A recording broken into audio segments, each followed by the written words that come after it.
नाम पर अविश्वास मत करो। तुम अनुष्ठान को जानते ही नहीं कैसे किया जाता है। एक कामना की पूर्ति, तुम विश्व की कामना की पूर्ति कर सकते हो, विश्व की कामना की पूर्ति। बोले आप क्यों नहीं कर लेते? क्योंकि हम विश्वात्मा की कामना किए हुए हैं, हम विश्व की नहीं। हम जिस बात की कामना किए हुए हैं उसके लिए विश्व का विस्मरण करना है। मन मन की रुचि जान नेह विधि अनुसरे। हम प्रियालाल की मन की बात जानकर उनकी सेवा में रत होना चाहते हैं। नहीं, नाम और मंत्र में इतनी ताकत है, आप उसको समझ नहीं पाए।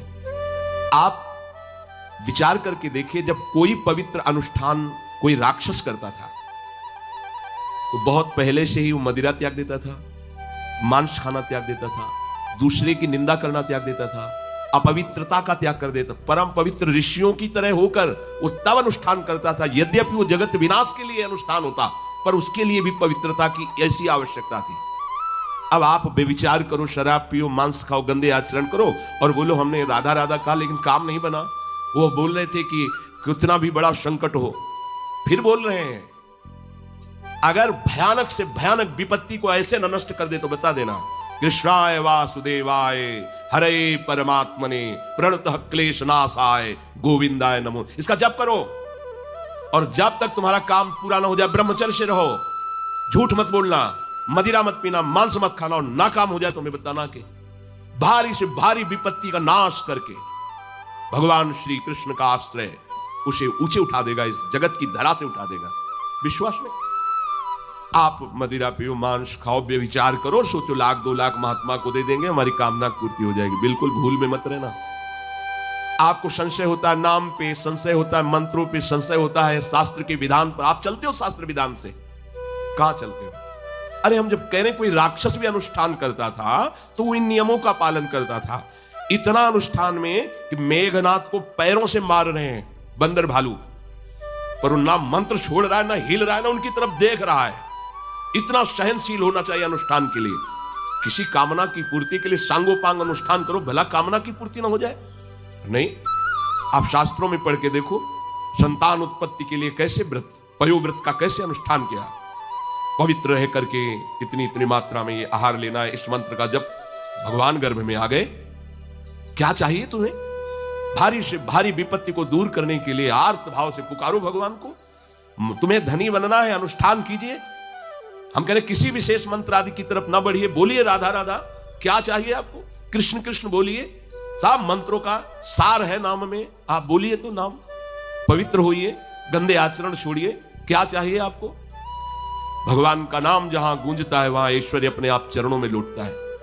अब छल कपट करो, हिंसा करो, गंदे आचरण करो, सोचो हम बहुत बड़े धनी बन जाएं, तो दुष्कृति का फल दरिद्रता और दुख होता है, सुकृत का फल ऐश्वर्य और सुख होता है।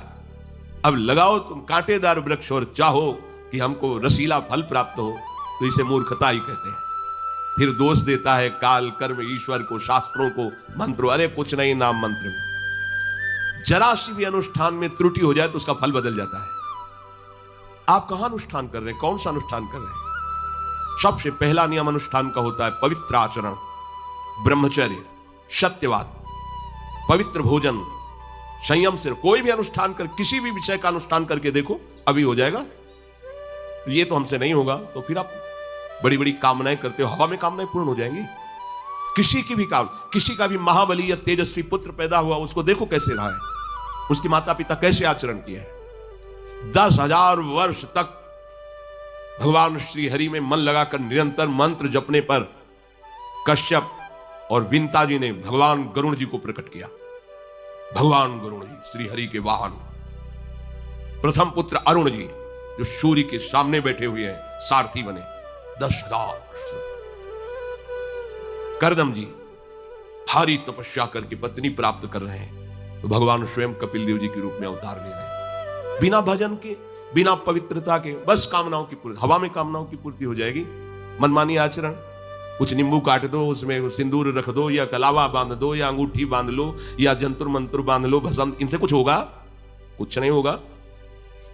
राधा राधा राधा राधा राधा, जो कर चाहोगे हो जाए, पर पवित्र आचरण, साथ में पवित्र आचरण हो।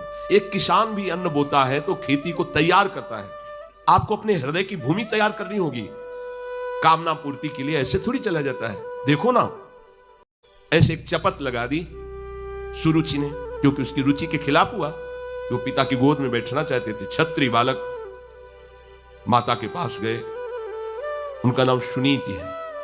वो सुंदर नीति से चलती है, वो रुचि से चलती है, सुरुचि अपनी रुचि, और वो सुनीति सुंदर नीति से चलती है। मां, पिताजी ने गोद में बैठाला नहीं और मां ने चपत लगा दी और कहा, तू ऐसे कि गर्भ से प्रकट हुआ है, सिंहासन का अधिकारी नहीं। अगर तुझे सिंहासन पर बैठना है तो जा तपस्या कर और मेरे गर्भ से प्रकट हो। तपस्या इस बात की कर कि मेरे गर्भ तब कहीं तू पिता की गोद में बैठ सकता है। बोले, हाँ बेटा। महाराज तो मुझे दासी भी मानने के लिए तैयार नहीं है। बेटा, भगवान नारायण का जिसने आश्रय लिया उसकी कोई कामना अधूरी नहीं रही। जाओ, तुम भगवान श्री हरि का आश्रय लो, वही तुम्हारी कामना की पूर्ति करेंगे। मेरे में तो कोई सामर्थ्य नहीं, पर मैं आशीर्वाद देती हूं। मेरा आशीर्वाद कवच की तरह तुम्हारी रक्षा करेगा। 5 वर्ष का बालक चला भगवान की प्राप्ति के लिए। वो प्रेम नहीं चाह रहे हैं, वो पद चाह रहे हैं। कैसे जीवन व्यतीत किया देखो 6 महीने की बात। बोले 6 महीने में, 6 महीने में एक छोटा सा बालक इतना कष्ट सह रहा है। 6 महीने तो बहुत समय हो गया। भगवान तो इससे भी बहुत करुणा में एक आर्त पुकार में उपस्थित हो जाते हैं। एक बार जिन नाम ली हित सो होयति दीन। अगर कोई कामना नहीं है, केवल प्रभु की मिलन की चाह है और हृदय आर्त भाव से पुकार दे तो दूसरा नाम नहीं लेना पड़ेगा। एक बार जिन नाम ली हित सो होयति दीन, ताको संग न छाड़हि ध्रुव अपनो कर ली। ये महाऋषि शेखरों के वचन है, कोई ऐसे मिथ्या वचन थोड़ी। श्वास को भी रोक लेते हैं। भगवान का जो मंत्र श्री देवर्षि नारद जी ने दिया उसी का ध्यान करें। ऐसा पद मिला कि सप्त ऋषि परिक्रमा करते हैं। ना उनके पिता को मिला, ना उनके पितामह को मिला। इसके आगे तो है ही नहीं। उत्तानपाद, महाराज मन, ब्रह्मा, बस ऐसा पद मिला कि किसी को पद नहीं मिला। पर आप देखो कामना की पूर्ति के लिए कैसे निष्ठावान होकर के, प्राणों को समर्पित करके भगवान के नाम बीड़ी सिगरेट पियो, प्याज लहसुन मांस मछली दुनिया की दलित दुराएं करो, हाँ हमारी कामनाओं की पूर्ति हो जाए। बेकार बकवास करते हैं लोग आकर। परमार्थ को एक हंसी बना दिया है, एक मजाक बना दिया है, संतों को एक नाटक बना दिया है, संत मार्ग को एक उपहास का स्वरूप बना दिया है। हमारी कामना की पूर्ति कर दो। उनका जीवन कामना की पूर्ति के लिए तुम्हारे, अरे तुम्हें निष्काम करके भगवत साक्षात्कार कराने के लिए कि छोटी मोटी जिन में तुम फंस कर तुम्हारी दुर्गति हो रही, उसी में और बढ़ावा देने के लिए। पर संसार तो अपनी बात मानता है, उस ना शास्त्र की बात मानता है ना संतों की। भगवान कह रहे हैं वो सुकृति है जो मेरे से धन चाहते हैं, दुष्कृति तो आ ही नहीं सकता। तो आप सुकृति के आचरण करो। बड़ा विचित्र भाव है संसार का। चाहता है सुख, आचरण करता है दुख पाने वाले। दुष्कृति करो, पाप करो, सुख चाहो, कैसे हो सकता है भाई? कैसे हो सकता है ऐसा? तुम सोचो हम अपने बल से कर लेंगे, तुम्हारा बल काम नहीं करेगा। जब थोड़े दिन की स्वतंत्रता दी जाती है, जाओ आप 50 वर्ष 60 वर्ष 80 वर्ष आपको समय मिला है, आप चाहे घोर पापाचरण कर लो और चाहे बहुत बढ़िया तपस्या भजन पुण्य कर लो, छूट है, आपको विघ्न नहीं पहुंचाया जाएगा। हाँ, कोई महत अपराध कर दोगे तो फिर तो बख्शा नहीं जाएगा। साधु ज्ञान तुरंत भवानी कर कल्याण अखिल के हानि। अगर कोई महत अपराध बन गया तब तो, नहीं तो छूट है तुम्हारी, कमा लो जो कमाना चाहते हो, पापाचरण या पुण्य जो कमाना चाहते हो।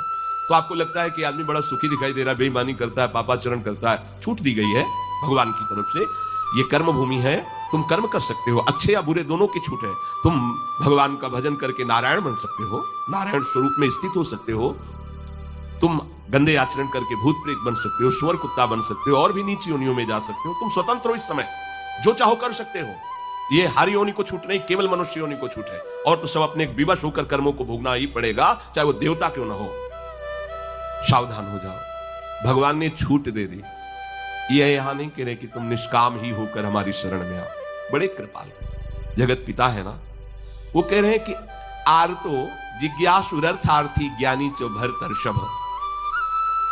मान लो बहुत दुष्कृति है, बहुत गंदे आचरण वाला है, और उसको किसी भी संयोग से भगवान में रुचि हो जाए, तो अब उसे दुष्कृति नहीं कहा जाएगा। अपने लोगों की यही कि अगर जीवन में कभी पीछे हमने उसको कोई ऐसा आचरण करते, जीवन भर उसी आचरण को देखेंगे हम, ये वो गंदा आदमी है जिसने ऐसा किया। भाई एक तरंग आई थी, उस तरंग में उसके द्वारा वो गलती हो गई, इसके बाद वो भगवान की शरण में वो सुधार, वो महात्मा बन जाएगा। पर हमारी दृष्टि उसके नाम जपने पर, उसके भगवत मार्ग में चलने पर नहीं, क्योंकि हम लोग उसी का आदर करते हैं। वो झूठ बोला था, वो झूठ बोलने वाला है, वो बेईमानी की थी, वो हाँ गंदी दृष्टि से उसने देखा था, वो ऐसे ही दृष्टि उसकी रहेगी। नहीं, ऐसा नहीं। दुष्कृति आचरण करने वाला किसी संयोग से यदि उसकी भगवान नाम में रुचि हो गई, सत्संग में रुचि हो गई, भगवान का आश्रय ले लिया, तो भगवान कहते साधुरिव समंतव्य, अब उसे साधु मानो, बड़ा पुण्यात्मा है, क्योंकि मेरे आश्रय में आ गया, मेरी शरण में आ गया। भगवान कृपा करके ये 4 बातें कह रहे हैं। अगर आपको कोई भारी से भारी संकट है, चाहे जितना बड़ा संकट हो, कई घटनाएं अपने जीवन में हमने देखी, आश्चर्यमय घटनाएं, जो बिल्कुल बस केवल भगवान ही बचा सकते थे। मुरारी शरण जी और कई संत अपने गिरिराज जी की परिक्रमा में रात्रि में गए थे। 2 बजे के लगभग वापस आ रहे थे हाईवे से, और ड्राइवर सो गया, और डिवाइडर उस पे गाड़ी ऐसे एकदम जो राधे श्याम, बिल्कुल रफ्तार से गाड़ी चल रही, एकदम ऐसे, एकदम आवाज जोर से प्रभु की इच्छा से निकला, राधे श्याम, गाड़ी बंद। ऐसे ड्राइवर बार बार सबसे हाथ जोड़ के कि पहली बार ऐसी गलती हुई, मैं सो गया, पहली वो समझा कि पीटे, हम कुछ नहीं, ना कोई पीछे से गाड़ी आई, अब इंजन कैसे बंद हुआ, वो गाड़ी वहां कैसे रुक गई, केवल प्रभु। इसका हम कोई महत्व नहीं रखते कि कोई बड़ी बात है। अरे जीवन उनके हाथ में, आज ले लें या कल ले लें, लेना ये जीवन उनको समर्पित है। जैसा अगर आप संकट में हैं, पुकार के देखिए राधा, पूरा दृश्य बदल जाएगा। पुकार के तो देखिए, पर बिना अपनापन हुए पुकार नहीं सकते आप उस समय। अरे दैया गए, राधा नहीं निकले, अरे बाप रे, वैसे राधा नहीं निकलेगा क्योंकि तुम्हारे दैया और बाप है ना। हाँ, हमारे तो यही है जो कुछ है। राधा दर्शन करने राधा वल्लभ जी के जा रहे थे, शराब पिए मोटरसाइकिल से, उधर से कोई आ रहा था, हमारे दोनों पैरों के बीच में पहिया मोटरसाइकिल रफ्तार से आ रहा, बस ऐसे अब आगे हाथ रखी जाएगा, जब वो ऐसे, वो जो खोपड़ी सी होती मोटरसाइकिल ऐसे, श्री राधा, बोला बाबा बंद कैसे हो गई? उनका भैया बंद ना हो जाती तो हमें बंद कर देते। तो बोले बाबा हम शराब पिए थे तो हमसे संभली। हम कुछ नहीं कह रहे, आप जाइए। बोले हमें तो आश्चर्य कि बंद कैसे हो गई। हम काम जिनकी शरण में हो, कर तुम अन्यथा कर तुम सर्वसमर्थ है। भगवान का प्रताप जगह जगह दिखा है। मतलब कैसे हम तुम्हें बताएं। महुआ से आ रहे हैं ट्रेन में, अब किसी श्रद्धालु ने टिकट दे दी। अब हम ज्यादा पढ़े लिखे तो है नहीं, अच्छा 9 पढ़े, संसारिकता का ज्यादा ज्ञान नहीं, बचपन से इसी में लगे रहे तो वो तो ज्ञान। अच्छा उसके कौन पढ़े कि कौन से स्टेशन की क्या, हमको हमें तो भाई टिकट दे दी, लो महाराजा बनारस की टिकट, तो अपनी झोली में डाल ली और बैठा दिया वो अच्छे वाले उसमें है, हाँ जो भी रूम कहे जाते हो वातानुकूलित अच्छे वो जो होते उसमें। हम तो क्या हमारे पास टिकट है, ओ आए वो जांच वाले टिकट, हम बड़े गर्व से निकाल कोई टिकट है। वो देखा, बोले स्टेशन कब निकल गए हो, कहाँ बैठे हो तुम, ये जनरल की टिकट है और ये स्टेशन तो कब निकल, कहाँ जाना है हमका, वाराणसी।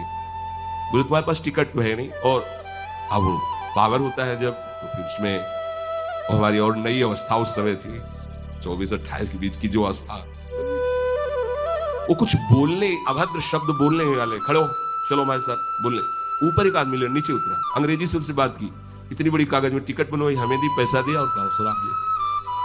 कोई नहीं है, कौन है ये, कौन उतर के आ रहा है, कौन सहयोग कर रहा है? अरे जिसके सहारे हैं वो एक एक कदम पर दुलार कर रहा है। अब संकट निवृत्ति के लिए हम प्रभु का आश्रय न लेकर जगत का आश्रय बड़े बड़े चूक कर देते हैं। अमुक है, उनका संबंध हम दृढ़ रखते हैं क्योंकि कभी हुआ तो वो काम आएंगे। धिक्कार है भगवत शरणागत कहला करके किसी अन्य का आश्रय लेना। इतने बड़े मालिक हैं, सर्वत्र सर्वशक्तिमान, तुम्हें और किसी का आश्रय चाहिए? पर ये बात तभी समझ में आएगी जब खूब सत्संग करोगे और नाम जप करोगे। भगवान का आश्रय पल पल पर देखा है, उनका जीवन में दुलार देखा है। बस ये लगा कि भगवान ही बचा सकते हैं, दूसरा कोई नहीं बचा सकता। गंगा किनारे कुछ जगह ऐसी होती है जो ऊपर से एकदम सूखी पपड़ी दिखाई दे रही, वो अंदर भारी दलदल होता है।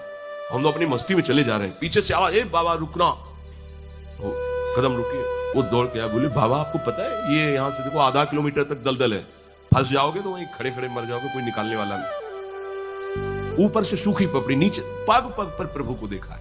अर्थ अगर संकट निवृत्ति कोई कर सकता है तो भगवान श्री हरि कर सकते हैं। आप उनका आश्रय, भगवान उसको अपना कर के कहते हैं बड़ा उदार है, उसने मेरी शरण ली। उदार जैसे बच्चा दौड़ कर घर आ जाए, माँ की गोद में बैठ जाए तो माँ क्या कहती है, बहुत दुलार करती है। ऐसे दुलार करते हुए उस मनुष्य को भगवान करे ये बड़ा उदार है, बड़ा सुकृति है, इसने दुख निवृत्ति के लिए मेरा आश्रय लिया।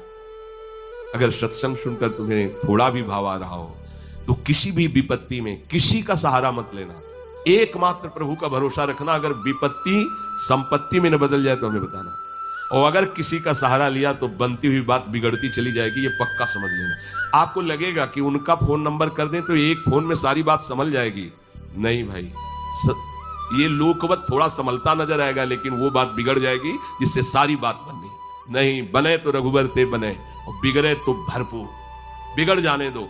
क्यों? इतनी बिगड़ जाएगी तो संभलेगी कैसे? वो बिगड़ते बिगड़ते अंतिम स्टेज पर ऐसा संभाल देगा जितनी संभली थी उससे 1000 गुना बढ़ के। वो बड़ा महामहिम है। अर्थार्थी जो चाहे आप मान लीजिए, पर गलत आचरण कर रहे हो इसलिए आपके ऊपर प्रभाव नहीं पड़ रहा। हमारी बात हाथ जोड़कर हम प्रार्थना करें, मान लीजिए सब कामनाओं से पीड़ित है, सबकी कामनाएं पूर्ण हो जाएंगी। जो इच्छा करी हो मन माही, प्रभु प्रसाद कछ दुर्लभ नाही। पर मांस खाना छोड़ो, शराब पीना छोड़ो, पराई बहन बेटियों के साथ गंदी दृष्टि करना बंद करो, ये गंदे आचरण बंद करो, राधा राधा बोलो, ना पूर्ण हो जाए तो मैं बताना। मनमानी आचरण करते हो, गंदे पापाचरण करते हो, फिर कहते हो कि हमें कुछ दिन राधा नाम जपते हुए अभी लाभ नहीं मिला। लाभ कैसे मिले? आप नीचे से तो ऐसे असाधन कर रहे हो, पापाचरण कर रहे हो, प्रभु की आज्ञा का उल्लंघन करोगे तो कैसे प्रभु प्रसन्न हो जाएंगे तुम पे? हमें किसी से अपना काम बनाना होता है ना, तो उसकी रुचि के अनुसार चलना होता है। एक साधारण व्यवहार की बात करें, हमें आपसे काम बनाना है तो हमें आपकी रुचि की देखनी पड़ेगी, और आपकी रुचि के अनुसार चलना पड़ेगा। आपकी भावना में हमारी कदर बने तब हमारी बात बनेगी। तो हमारे प्रभु तो पहले ही कहते हैं तुमसे कि ममई वांसो तू मेरा है, पर प्रभु की आज्ञा है शास्त्र के अनुसार चलो, जो मैं बोल रहा हूं वैसे ही चलो। ऐसा चलोगे तो तुम्हें धन मांगना ही नहीं पड़ेगा। आपको मजाक लगता है सब कथाएं सुनकर, अगर विश्वास हो तो तुम्हें मजाक न लगे, ऐसा तुम्हारे जीवन में भी हो जाए। नरसिंह मेहता जी के पास उनकी बेटी के यहां भात भरने के लिए जब चर्चा चली तो अब ये लगा कि अगर यहां निमंत्रण नहीं भेजेंगे तो बहू को दुख होगा, और निमंत्रण भेजते हैं तो बेइज्जती की बात होगी, क्योंकि सब बाबा जी आएंगे फटे पुराने कपड़े, मजीरा और करताल लिए, और हरि नाम कृष्ण नाम गोविंद नाम कीर्तन करने। अब यहाँ वीआईपी लोगों के बीच में हो, और लोग पूछेंगे कौन है, तो कहेंगे समधी, बेइज्जती महसूस होगी। धनाभिमानियों को ये रहता है कि ये तो भिखारी हैं, बाबा जी हैं, इनके सामने क्या बेइज्जती। तो बोले इतना लिख दो कि वो आएंगे ही नहीं, इतना पर्चा में भात का सामग्री लिख दो कि वो आएंगे ही नहीं। ये बात जब कि निमंत्रण भी हो जाएगा और नहीं आए, बेटी भी जो बहू है वो भी नाराज नहीं होगी, भाई निमंत्रण तो गया है, पूरा लिख दिया। नरसिंह मेहता जी के पास पत्र गया, उन्होंने देखा, जाके ठाकुर जी की तरफ महाराज, क्योंकि भगवान के सिवा कोई आश्रय है नहीं। तैयारी की गाड़ी में, तो अब वहां 10-5 तो संत महात्मा कीर्तन, पूरी मंडली भगवत कीर्तन कर, गाड़ी में बैठ के, अब नरसिंह जी के सिवा उनका कोई था नहीं, और नरसिंह जी के हरि आश्रय। अब जहां नरसिंह जी वहीं मान लो अपने लोग चलेंगे तो पूरे चलेंगे, जहां चलेंगे। अब कीर्तन करते हुए ऐसा भात भरा था ठाकुर जी ने कि भूतो न भविष्यति, स्वर्ण की वर्षा हुई थी, लिखा है स्वर्ण की वर्षा हुई थी। द्वारिकाधीश की गाड़ियां लगी हुई थी, बैलगाड़ियों में सब लदे स्वर्ण आभूषण से, गांव का गांव पूरा कंचन का हो गया था। ऐसा वैभव भगवान ने प्रकाशित किया। आपको क्या भगवान पर विश्वास नहीं? क्या आप प्रभु के नहीं है? क्या आपको प्रभु ऐसा प्यार नहीं करते? पर आप प्रभु के ऐसे आश्रित नहीं होते, इसीलिए आपको अनुभव